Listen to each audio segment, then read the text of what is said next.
Hello everyone, good morning. Myself Kavathiya Daksha જયંબેનસી Thakar school. બાળ મિત્રો, આજે આપણે જોઈએ ધોરણ 3 માં ગુજરાતીનું જે ચેપ્ટર નંબર છે કામચોર ગધેડો. શા માટે એવું કીધું હશે બેટા કે કામચોર ગધેડો? તમે ક્યારે ગધેડાને કામ કરતા જોયા છે? ગધેડો શું કામ કરી આપતો હશે? તો બાળ મિત્રો, આજે આપણે જોઈએ કે આ પાઠનું નામ કામચોર ગધેડો કેમ છે. જો બેટા, કોઈ પણ કામ કરવું છે તો ઈમાનદારીથી કામ કરવું જોઈએ, નહીં કે આપણે એવું કહે છે ને કે પરિશ્રમ વગર પારસમણી મળતી નથી. જો આપણે મહેનત કરીએ તો એમનું ફળ આપને મળતું જ હોય છે. તો જોઈએ આપણે કે આ પાઠમાં શું કહેવા માંગે છે. તો બાળકો, જીવનમાં પરિશ્રમ કરવાવાળા લોકોને સફળતા મળે છે. તો બાળ મિત્રો, કે જીવનમાં આપણે એકદમ પરિશ્રમ કરતા રહીએ, મહેનત કરતા રહીએ તો આપને શું મળે છે? એનું પરિણામ સફળતાવાળું જ મળે છે. આપણી એક્ઝામ બેટા ચાલી રહી હોય અને આપણે જો એક્ઝામમાં બિલકુલ તૈયારી ન કરીએ, બિલકુલ વાંચન ના કરીએ તો આપણે એનું રિઝલ્ટ મળતું નથી. જે આળસુ ને કામચોર હોય તેની સાથે શું થાય છે? ચાલો એક વાર્તા વડે આપણે જાણીએ. જો બેટા, આમાં એક વાર્તા રૂપે આખો આ પાઠ છે એ વિશે આપણે જાણીએ કે જે લોકો મહેનત નથી કરતા, જે આળસુ છે, જેને કામ નથી કરવું, જેને કામમાં આપણે ઘણી વખત કામ કરીએ છીએ તો એ ઉપાયને જે કામ કરતા હોઈએ છીએ તો એનું ફળ કેવું મળે છે એ વિશે આપણે સમજીતું લઈશું. બહુ વર્ષો પહેલાની એક વાત છે બેટા. જે કેશુલાલ નામના જે વેપારી હતા, એનો એક ગધેડો પાળેલો હતો. જો કેસી નામના જે વેપારી હતા બેટા, એને એક પોતાના કામ માટે ગધેડો પાળેલો હતો. એ ગધેડો શું કરે છે જુઓ કે ઢબ્બુ, એમનું નામ શું હતું બેટા? ઢબ્બુ હતું. દરરોજ કેશુલાલ મીઠાથી ભરેલો એક કોથળો ઢબ્બુ પર નાખી અને શહેર લઈ જતો હતો. તો એ શું કરતા કે મીઠાના વેપારી હતા તો પોતાના જે ગધેડો પાળેલો હતો એના ઉપર જે મીઠાનો કોથળો ગધેડા ઉપર મૂકતા અને શહેરે વેચવા માટે જતો હતા.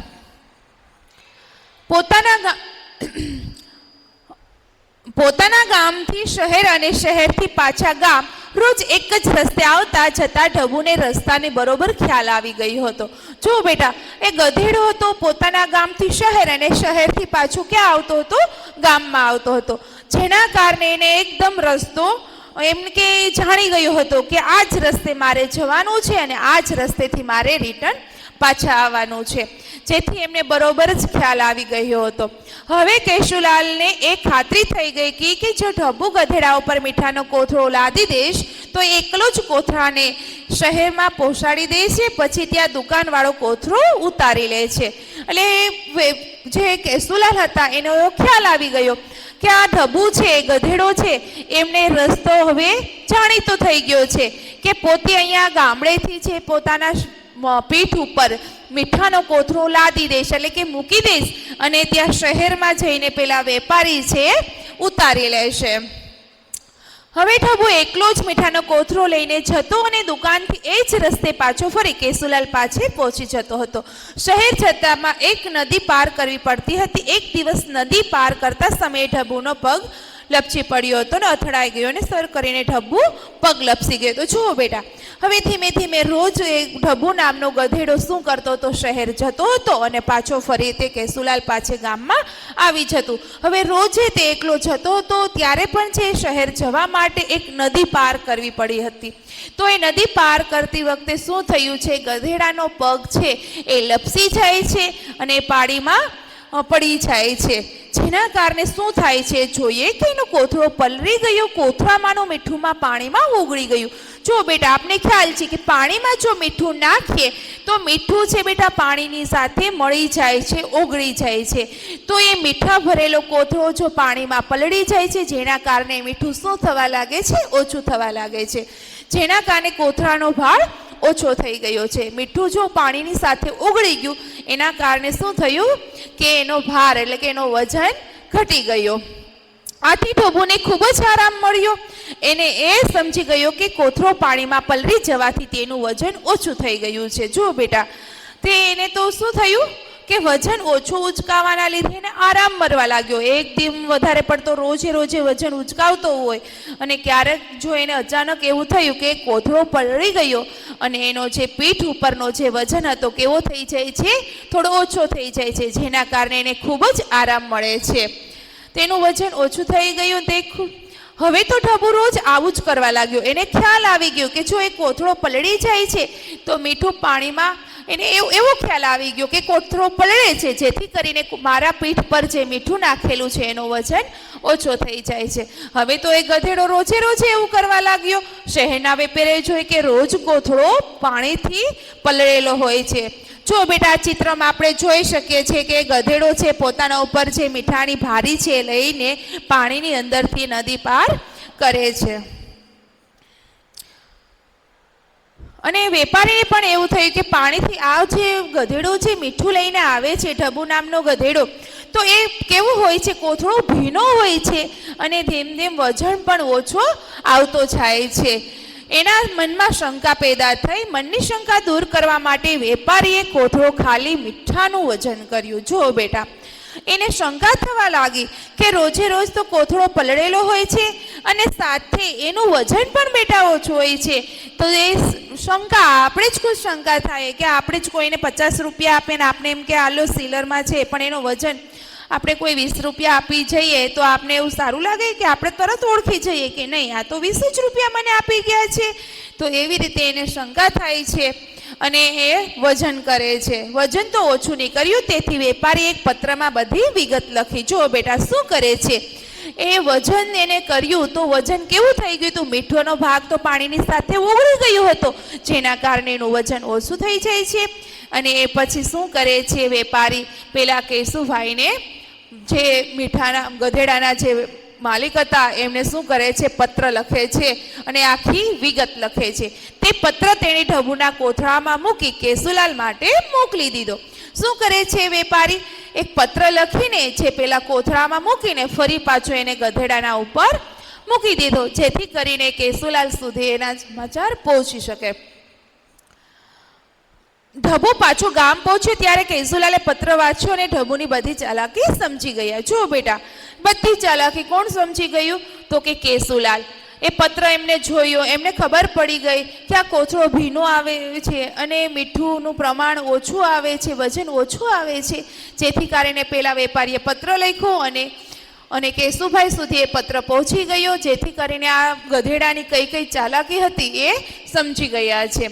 રસ્તામાં બીજા દિવસે કેશુલાલે ઢબુની પીઠ પર મીઠિયાની જગ્યાએ રૂનો કોથળો મૂક્યો. જો બેટા, એમને બીજા દિવસ જ્યારે એમને શું કર્યું કે જે મીઠાના કોથળો મૂકતા એના બદલીમાં એને રૂ, કપાસ એટલે કે કોટન ભરીને રૂ ભરેલો કોથળો મૂક્યો.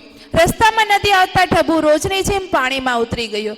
જો બેટા, રસ્તામાં ફરી નદી આવે છે, જેના કારણે શું કરે છે, ફરી ગધેડા ભાઈને એવું જ થયું કે આજે પણ હું એ નદીમાં શું કરું, ઉતરી જાઉં, જેથી કરીને એ કોથળો પલળી જશે અને વજન ઓછું થઈ જશે.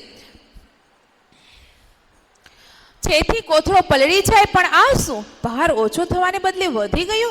જો બેટા, કોથળો પલળ્યો તો રૂ છે પાણી બેટા ખેંચે છે, તો એ શું થાય છે, કોથળો ભારે થઈ જાય છે. મીઠું છે એ પાણીમાં ઓગળી જતું હતું, જેથી કરીને વજન ઘટતો હતો.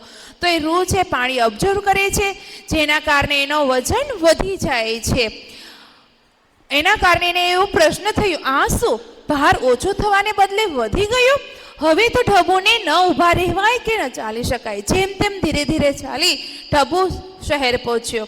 જો એને તો એટલું બધું શરીર પર વજન વધી ગયું હતું કે ના ચાલી શકતો હતો. એકદમ વધારે પડતો વજન હોવાને કારણે શું થઈ ગયો હતો, ઊભા રહેવાતું હતું. તેથી તે ધીરે ધીરે કરીને ત્યાં શહેરે પહોંચે છે.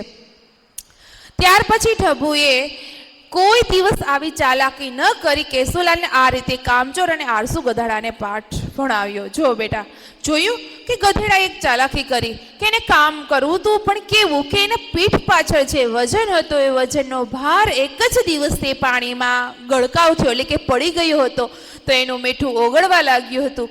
તો પછી એ રોજે રોજ એ જ કામ કરવા લાગ્યા. તો વેપારીને પણ શંકા થઈ, જેના કારણે શંકાનું સોલ્યુશન માટે કેશુભાઈને પત્ર લખીને આપે છે. તો કેશુભાઈ પણ એની ચાલાકી સમજી ગયા.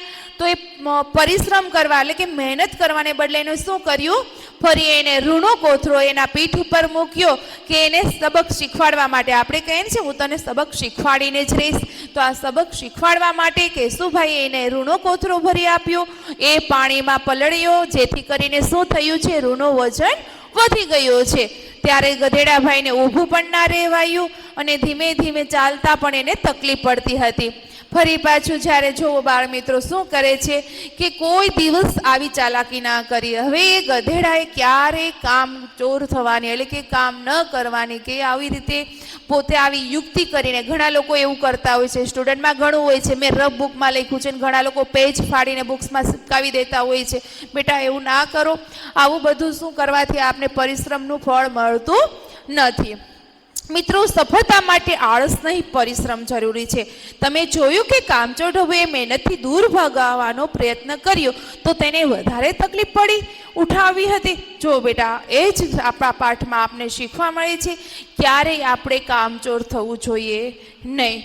ક્યારેય એવું પરિશ્રમ જરૂરી છે એટલે કે આપણે સફળતા, આપણે કોઈ કામમાં આપણે જો બેટા સફળતા લાવી જ હોય તો આપણે મહેનત કરવી પડે, પરિશ્રમ કરવું પડે. તો આ ઢબુને જેવે પ્રયત્નો કર્યા એવા પ્રયત્નો આપણે કરવા જોઈએ નહીં. થેન્ક યુ બેટા. Have a nice day.